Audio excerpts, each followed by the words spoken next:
حضرت عیسیٰ کو انگریز یاد کرتا ہے جب اس کو کہنا ہو جیسس، جب وہ اس لحاظ سے. تو جہاں تک انسانی تاریخ میں کسی انسان کو یاد رکھنے کی بات ہے تو حضور صلی اللہ علیہ وسلم کے بغیر کسی کو نہ یاد رکھا جائے گا نہ یاد کیا جائے گا. یہ ایک نام ہے جو بذات خود اس بات کی دلیل ہے کہ وہ آخری نبی تھے اور سیل آف پرافٹس تھے اور دین مکمل ہوا ان پہ، اور ان کی سچائی کا، ان کی نبوت کا، ان کی پیغمبری کے سچ ہونے کی سب سے بڑی یہ دلیل ہے کہ ایک شخص کو قیامت تک ساری دنیا یاد رکھے گی، حضور صلی اللہ علیہ وسلم کو، دونوں صورتوں میں، محبت سے بھی اور جو لوگ ان سے نفرت کرتے ہیں ان کی وجہ سے بھی. صرف وہی ایک شخصیت ہے جن پہ اس وقت بات ہو رہی ہے ساری دنیا میں اور قرآن شریف کتابوں کی صورت میں. باقی جتنی چیزیں ہیں یہ جب ضرورت پڑے گی کسی کو اس وقت دیکھیں گے. اقبال کا کون سا شعر آج میں نے مسجد میں پڑھنا ہے، عاشقی کا کہیں شاعری وائری یا چٹھی وٹھی لکھنی ہے تو کہاں سے میں غالب میر کو لے آؤں گا کسی کو خوش کرنے. ادروائز باقی یہ جو ہے یہ کوئی کہے کہ کسی کی لیگیسی رہے گی، کسی کی نہیں رہے گی، سوال ہی پیدا نہیں ہوتا، ہو ہی نہیں سکتا کیونکہ فانی ہے نا. کل من علیہا فان، سب چیز کو مٹ جانا، ختم ہو جانا. تو کس طرح کوئی چیز زندہ رہے گی؟ تو میں کس بات کی مولی ہوں. میرا ماننا ہے کہ جیسے موہن داس کرم چند گاندھی یا ڈاکٹر بی آر امبیڈکر اور اس طرح کے جو مطلب اسٹال وارس تھے یا ابھی بھی وہ زندہ ہیں. دیکھیں میں آپ کو ایک بات بتاؤں، میں نے ابھی آپ کو کہا کہ وہ ریفرنس کی حد تک زندہ ہے. کیا گاندھی جی آج کے ہندوستان میں لوگوں کے اندر کہیں نظر آتے ہیں؟ آپ کو نظر آتے نہیں؟ کیا امبیڈکر کا کانسٹیٹیوشن آپ کو لگتا ہے یہ رہے گا؟ نریمان کی بک ہے یہ، نریمان صاحب کی بک ہے یہ، you must know your constitution. Nariman صاحب، خالی نریمان، مجھے انعام ہو گیا تھا. تو آپ کو حضور صلی اللہ علیہ وسلم کے بغیر کوئی آدمی نظر نہیں آئے گا جس کا اثر کسی شخصیت پر اتنا ہوا ہو کہ اس کی شخصیت بدل گئی ہو اور پھر اس نے کئی لوگوں کی شخصیت ہزاروں کی بدل دی ہو. ہمارے بارہمولہ کے پرویز صاحب، ہمارے بارہمولہ کے پرویز صاحب چلتا پھرتا قرآن شریف ہیں. تو یہ آدمی یاد نہیں رکھا جائے گا تو مجھ جیسے کو کون یاد رکھے گا؟ یہ میں آپ کو لکھ کے دیتا ہوں. یہ لوگوں کو جو نام کتابوں میں ہیں یہ کہ ریفرنس وغیرہ کے لیے ہیں، لیکن سوائے پرافٹ محمد صلی اللہ علیہ وسلم کے کسی کا نام یاد نہیں رہا. آپ سموک کرتا تھا 10 سال. اس کی وجہ سے میری تعلیم پہ بڑا اثر پڑا. میری جو جوانی یہ تھی 10ویں سے لے کر 10 سال میں نے جو سگریٹ نوشی کی، اس کی وجہ سے میں راتوں کو سو نہیں سکتا تھا. مجھے الرجی تھی اسموک کی، زکام، چیسٹ انوالو رہتی تھی، بیمار رہتا تھا، اس کا بہت اثر پڑا. لیکن پھر میں نے شادی کے بعد اسموکنگ چھوڑ دی، طرف. پولیٹیکل ہیروز کے بارے میں بتائیں آپ، جن کو دیکھ کے آپ انسپائر ہو یا ان کو ریڈ کرتے ہو آپ، یا ابھی بھی آنے والے کل میں جن کو آپ ریڈ کرنا چاہتے ہو، جن کو آپ ایکسپٹ کرتے ہو، they are my political gurus. دیکھیں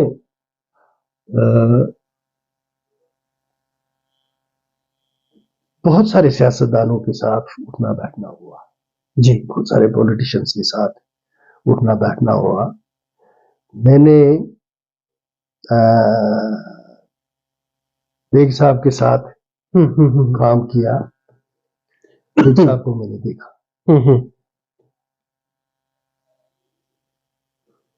کوئی آدمی اس دنیا میں مکمل نہیں ہوتا. جب آپ کسی آدمی کی شخصیت کا تجزیہ کریں تو آپ کو سب سے پہلے ایک چیز ذہن میں رکھنی چاہیے کہ اس کی شخصیت کا جب آپ تجزیہ کرتے ہیں تو اس کے اندر خامیاں اور خوبیاں، ان دونوں کو جب آپ بیان کرتے ہیں تو اس سے پہلے وہ جو شخص کہاں سے رہا ہے، کس ماحول میں وہ آپریٹ کر رہا ہے، کن مسائل کا اور چیلنجز کا اس کو سامنا ہے، اس کے پاس ریسورسز کس طرح کے، اس کی ایکسیپٹیبلٹی کتنی ہے، وہ ماحول کو کتنا انفلوئنس کر سکتا ہے, کتنا اثر انداز ہو سکتا ہے ماحول پہ, اس سب کو جب آپ انڈرسٹینڈ کریں گے پھر اس کے بارے میں کوئی رائے آپ دے سکتے ہیں. آپ دیکھیں 1946 میں مظفر حسین بیگ صاحب پیدا ہوتے ہیں یہاں سے 20 کلومیٹر دور ایک گاؤں میں, ایک ایسے گھر میں جہاں والد صاحب 8ویں پڑھے ہیں اور والدہ بھی پڑھی ہے, فارسی اور عربی پڑھی تھی. میری دادی جو تھی, اگر وہ آج کے دور میں, میری دادی اگر آج کے دور میں پیدا ہو جائے, جی میرے اندازے میں اگر اس ملک میں چند عورتیں, 5 عورتیں گنی چنی ہوں گی تو ان میں میری دادی نہیں ہوگی. جو لوگ ان کو جانتے ہیں کبھی ان سے پوچھ لینا کہ ان کا کیا نام ہے, حنیفہ بیگ, جی جی, کبھی ان سے پوچھ لینا کہ میری دادی کیا تھیں, اور بہرحال میں بیان نہیں کر سکوں گا, میرے پاس لفظ نہیں میری دادی کو ڈیفائن کرنے. آپ کو میموریز بتایا؟ پہلی میموری یہ ہے کہ جو میرے سب سے پہلے جو میرے کانوں میں آواز گئی ہے بچپن میں, جب میں ہوش میں آ رہا تھا تو میری دادی کی سلوات کی تھی. وہ 14 سال کی عمر سے تہجد میں شروع کیا تھا, when she was 14 till her death. شرعی عذر کی وجہ سے یا بچہ پیدائشی دوران, اس دوران ان سے نماز ترک ہوئی ہوگی. اس کے بغیر میری دادی جو تھی اس کی آواز کو سنتے سنتے ہم بڑے ہوئے. جب وہ پڑھا کرتی تھی لا الہ الا اللہ, ذکر جب وہ کیا کرتی تھی 2 بجے 2:30 بجے وہ اٹھ جاتی تھی. بعد میں جب بزرگی آ گئی تو پھر 12 بجے 1 بجے. تو یہ میں آپ کو ان کی ایک واقعہ سناتا ہوں. ہاسپٹل میں ان کو ایڈمٹ کیا تو میں ان کے ساتھ تھا. رات کو جب میں چلا گیا, صبح جب میں اس وارڈ میں آیا تو میں ڈھونڈتا ہوں میری دادی کدھر ہے. تو میں گیا باہر, میں نے پوچھا وہاں, میں نے کہا تھا بیگ صاحب کی مدر تھی. یہ ہے 2000 تو منسٹر بیگ صاحب نے, انہوں نے کہا وہ ادھر ہی ہے. میں نے کہا میں یہ وارڈ بولتے ہی وارڈ تو وہی ہے. جب میں اندر گیا اچھی طرح دیکھا تو میں نے دیکھا دادی کو, پوچھا ان کو ڈاکٹر, میں نے کہا یہ, بولا یار تمہاری دادی رات اٹھ گئی یا کوئی 1 بجے, 5 بجے تک یہ پڑھتی رہی. 5 بجے اٹھی, اس نے سارے پیشنٹس کو اور ان کے جتنے اٹینڈنٹ ہیں سب کو ڈنڈے سے اٹھا, ان کے پاس چھڑی ہوتی تھی کہ اٹھو. اس وقت بھی اگر تم بھی نماز پڑھو گے تو قبر میں جا کے پڑھو گے. ایک تو نماز اٹھائی اور سب بیڈس کی ڈائریکشن چینج کروائی, خود ساتھ رہ کے کہ قبلے کی طرف لاتے مت کرو. تو صبح جب ڈاکٹر آئے تو قرآن شریف پڑھ رہی تھی, تو انہوں نے بیڈ کو دیکھا تو اماں جی یہ کیا آپ نے کیا. انہیں تو اماں جی نے ان کو کہا کہ آپ کو جو بلڈنگ بنانے والے ہیں ان کو خوف خدا نہیں تھا یا خدا کا علم نہیں تھا. آپ پڑھے لکھے لوگ ہو, آپ کو تو ہونا چاہیے تھا. کس طرح آپ خانہ کعبہ کی طرف لاتے رکھ کے لوگوں کو رکھتے ہیں, ان کی موت کے آپ ذمہ دار ہیں, اور یہ نماز کا کوئی اہتمام نہیں ہے, باتھ روم صاف نہیں ہے. تو جب تک اماں جی وہاں رہی تو اس وارڈ کا ماحول بدل گیا تھا. نماز دن کو بھی 2 بھی, پھر اماں جی کے پاس ساروں کا آنا, پھر ڈاکٹروں کا فیملیوں کو لے کے آنا اماں جی کے پاس, ہاں ملانے کے لیے, اور اماں جی سے تیل وغیرہ دینا, اس کو پھونک مارو. وہ کہتے تھے میں کیا ماروں, اللہ اللہ میک مرضی, اللہ اللہ اللہ, میں بھی اللہ ہی سے مانگتی ہوں. تو جب اماں جی ہاسپٹل سے نکلے ٹھیک ہو کے, اس وارڈ میں ماتم تھا. وہ لوگ جو تھے انہوں نے اماں جی کو پرائیویٹ روم میں شفٹ نہیں ہونے دیا کہ ہم مر جائیں گے اگر یہ عورت نکل جائے گی, کیونکہ وہ رات کو 12 بجے شروع کرتی تھی تلاوت, اور وہ مردوں کی طرح اونچے پڑھتے تھے, اور پھر ذکر و اذکار کرتی تھی. تو اس کا وہ ایک اثر ایسا تھا لوگوں پہ اماں جی کا, تو علاقے کے لوگوں سے آپ پوچھ سکتے ہیں. تو مظفر حسین بیگ کے بارے میں ہم بات کر رہے تھے کہ مظفر حسین بیگ کو اللہ تبارک تعالیٰ نے ہر چیز سے نوازا تھا, ہر ایک چیز سے نوازا تھا اللہ تبارک تعالیٰ نے. لیکن بدقسمتی یہ رہی ہے, مجھے ایک چیز کا دکھ ہے کہ جتنی ان کی صلاحیتیں تھیں حالات نے اتنا ان کو موقع نہیں دیا, کیونکہ حالات ان کے پاس میں نہیں تھے. آپ کو پتہ ہے کہ حالات کس طرح کے رہے ہیں کشمیر میں, خاص کر مین سٹریم وہ لوگ جو نظریاتی طور ہندوستانی ہوں کہ بھائی ہم ہندوستان سے, تو our destiny lies with India. تو جو ان کو صلاحیتیں تھیں ان کو استعمال نہیں کر سکے, پوری طرح سے استعمال نہیں کر سکے. ان میں لکھنے کی اتنی صلاحیت تھی, وہ اتنا اچھا لکھتے ہیں اردو, انگریزی میں. وہ ایک کتاب لکھی ہے 10 ٹاپ جو لائرس ہیں, ان کا نام تھا, کیونکہ بیگ صاحب کی جو ڈرافٹنگ تھی, ڈرافٹنگ جو ان کی ہے نا, کسی بھی چیز کو ڈرافٹ کرنا, وہ ڈرافٹنگ یونیک ہے, وہ اس میں یونیک ہے بیگ صاحب. تو یہ ہوتا ہے جب آپ کنفلکٹ زون میں پیدا ہوں گے تو پھر اس کی ایک قیمت ادا کرنی پڑتی ہے. تو یہ ہو گیا بیگ صاحب کے بارے میں. پھر میں سمجھتا ہوں کہ لیڈرشپ میں مفتی صاحب کو سمجھتا ہوں کہ وہ میرے اور بیگ صاحب ہم دونوں کے لیڈر. تو بیگ صاحب جب ان کو لیڈر تسلیم کرتے تھے تو میں تو ان کو لیڈر ہی مانتا ہوں. مفتی صاحب ایک عظیم شخص تھے, بہت ویژنری تھے, بہت ٹالرنس تھی, بہت زیادہ کیئرنگ تھے, اور گروم کرتے تھے وہ آپ کو گروم کرتے تھے. وہ دیکھتے تھے کہ کس آدمی کو مجھے گروم کرنا ہے تاکہ یہ آگے چلے. مجھے انہوں نے کہا ایک بار, کہا کہ اگر میری زندگی میں تم میرے نہیں بنو گے تو پھر کب بنو. میں نے ان کو کچھ کہا تھا کسی بارے میں, انہوں نے کہا نہیں, تم کو الیکشن لڑنا ہے, تمہیں کو لڑنا ہے, اگر میں آج میری زندگی میں تم نہیں بنے پھر کبھی نہیں بنو تو پھر کب. تو وہ مفتی صاحب ہے. پھر اسی طرح یہ عمر صاحب بہت اچھے انسان ہیں, بہت اچھے انسان ہیں, میں ان کی قدر کرتا ہوں. شفیع صاحب بہت اچھے انسان ہیں. یہ کیا کہتے ہیں اس کو, تارا گامی صاحب بڑے. تو یہ ہے کہ میں گیلانی صاحب سے ملا ہوں, ہاں گیلانی صاحب سے ملا ہوں تو مایوسی ہوئی ہے, بس اتنا ہی کہوں گا. جی, آپ کے جو پولیٹیکل گولز ہوتے ہیں ابھی آنے والے کل میں یا آنے والے وقت میں, آپ کیا ایکسپیکٹ کرتے ہو چیف منسٹر یا as an MLA of district Baramulla? دیکھیں یہ سیاست میں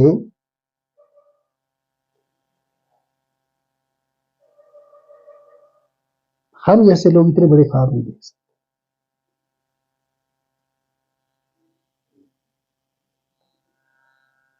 عمران خان جیسا پاپولر آدمی بھی کوئی نظر آپ کو آیا پاکستان میں؟ آنےسٹ, سوشل ورکر, ویژنری, سب کچھ تو ہے نا اس کے پاس. مسلمان قوم بھی ہے, ٹھیک, 100%. اسٹیبلشمنٹ کو سگنل آ گیا کہ اس کی ضرورت نہیں ہے. سگنل کہاں سے آیا یہ بھی آپ کو پتا ہے, جب آپ اس فیلڈ کے آدمی ہیں. کہاں ہے آج عمران؟ تو کشمیر کی سیاست بھی اسی طرح.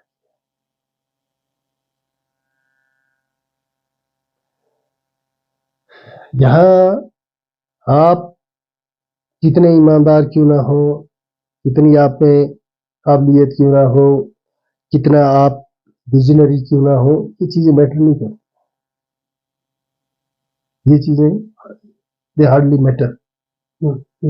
آپ کے پاس سلیکشن لڑنے کے لیے بہت پیسہ چاہیے, بہت پیسہ چاہیے آپ کو سلیکشن لڑنے. تو میں تو ابھی سیاست کا سوچ بھی نہیں رہا ہوں کہ میں الیکشن لڑوں گا نہیں لڑوں گا. ایک پارٹی کے ساتھ ہوں, ان کے ساتھ بات کرنی ہے. ایک چھوٹا سا آدمی ہوں, تو اتنا بڑا خواب نہیں ہے. چیف منسٹری کا خواب تو ہم کا نہ خواب ہوگا. دیکھنا ہے کہ میں ایک سیاسی ورکر کی حیثیت سے جو اللہ تعالیٰ موقع دے گا کوشش کروں گا, ایمانداری سے خلوص سے اس کو پورا کرنے کی کوشش کروں. کوئی ایسے کام بتائیں آپ جو ایز این MLA آپ ڈسٹرکٹ بارہمولہ جن کو لے کے آپ پراؤڈ فیل کرتے ہو کہ میں نے یہ کام کی. دیکھیے اگر میں کاموں کا شروع کروں جو میرے دور میں ہوئے, جو پریز وردی کام ہے, دیکھیں یہ حاجی بال ایک بہت دور دراز گاؤں ہوا ہے.